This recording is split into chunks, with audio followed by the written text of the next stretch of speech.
the new mother. Hello. Mother for the 5th time.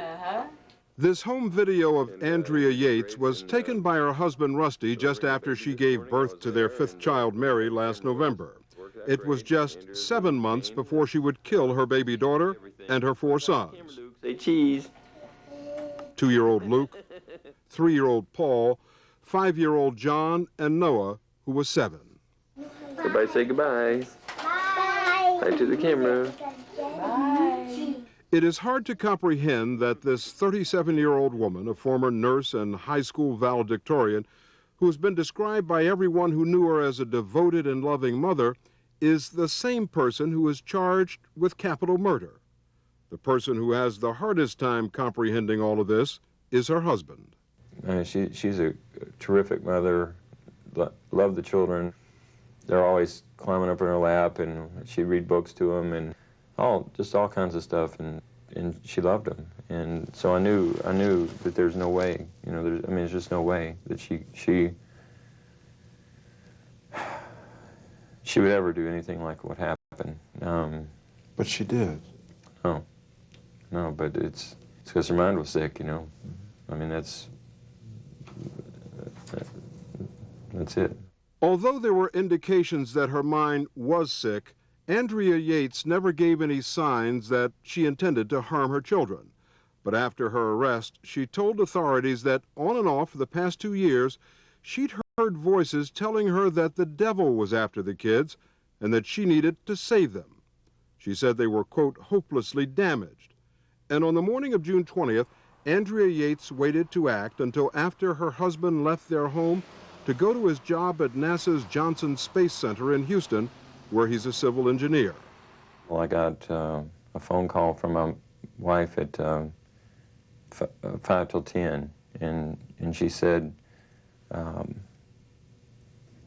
you need to come home. And she sounded really like very stern, very cold. I said, what's wrong, Andrea? And she said, you need to come home. And she hung up.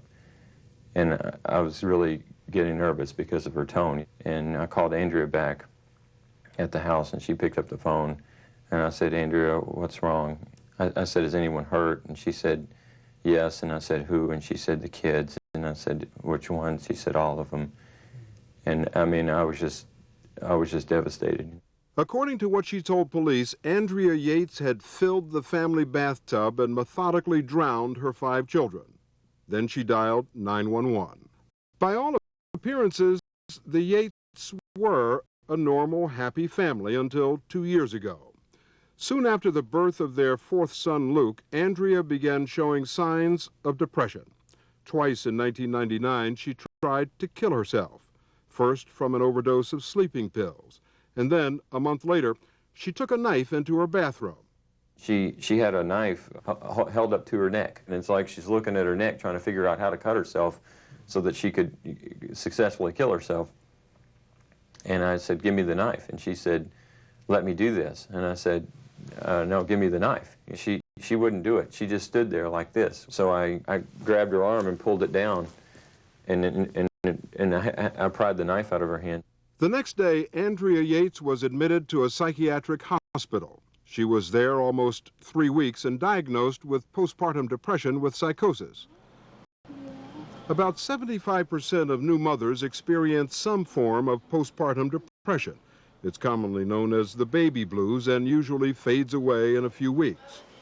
But Andrea Yates fits into a much more severe category that affects less than 1% of women.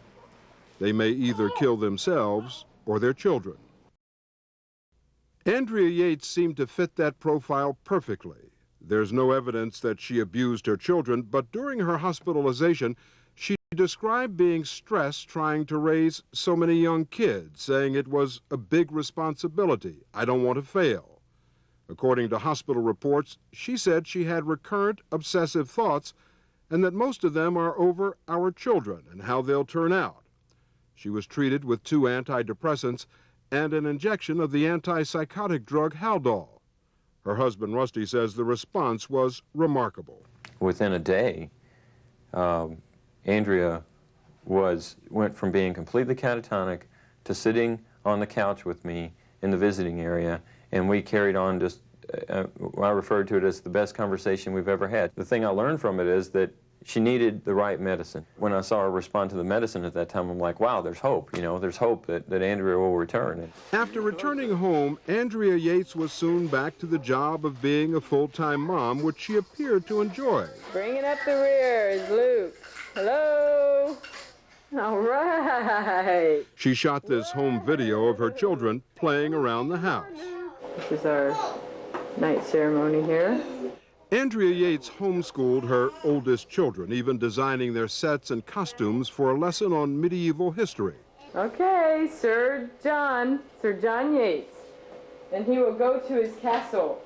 She also cooked and cleaned the house.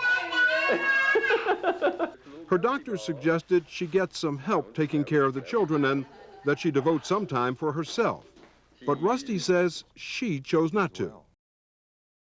For more than a year after she got out of the hospital and was off all medications, by all accounts, life in the Yates family was back to normal. They decided to have another child. There's the baby in there. Ignoring a doctor's written warning which said that doing so would surely guarantee future psychotic depression. Well, no, you know, we looked at that and we said, you know, well, this was a very difficult time. But then we said, well, would we rather have not had Luke? I mean, of course, we'd rather have Luke and have gone through that. What we were told is that there was a 50% chance that she would be depressed again if we had another child, and if she got depressed again, she would have the same symptoms as she had in '99, and that the same treatment that worked for her in '99 would work again. Within months of Mary's birth, Andrea Yates' depression returned with a vengeance. It was a depression which her husband says led her to murder their children.